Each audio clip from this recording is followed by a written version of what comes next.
dire que le conflit pourrait également s'étendre.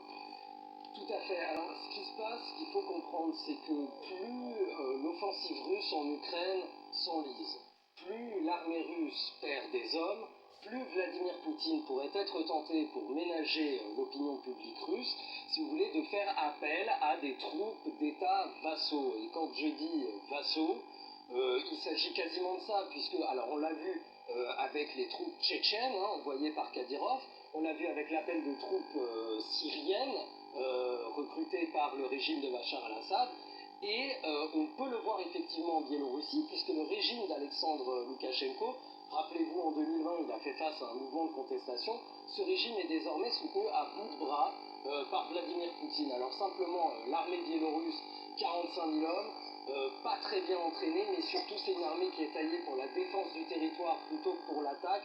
Donc est-ce que ça aura un vrai poids sur le terrain en Ukraine? Rien n'est moins sûr. Sur fond, toujours, Bilal, et là on rentre dans une envergure tout autre, si j'ose dire, le risque que l'OTAN ou l'Union européenne, ou les deux d'ailleurs, se retrouvent mécaniquement et presque malgré eux entraînés dans la guerre. Mais oui, parce que, alors on le sait, l'OTAN et l'Union européenne ne veulent surtout pas être impliqués dans cette guerre, mais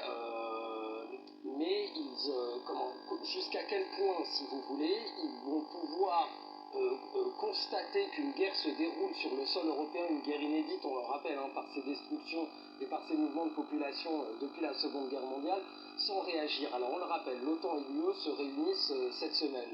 Est-ce qu'ils vont, la grande question c'est de savoir s'ils vont tracer des lignes rouges. Alors on sait que depuis la guerre en Syrie, c'est un concept qui est un peu fluctuant, mais on peut se poser les hypothèses que va faire l'Union européenne ou l'OTAN en cas par exemple d'attaque à l'arme chimique en Ukraine, de l'emploi d'une arme nucléaire tactique, c'est-à-dire en gros d'une arme nucléaire mais plus petite que les bombes qu'on connaît.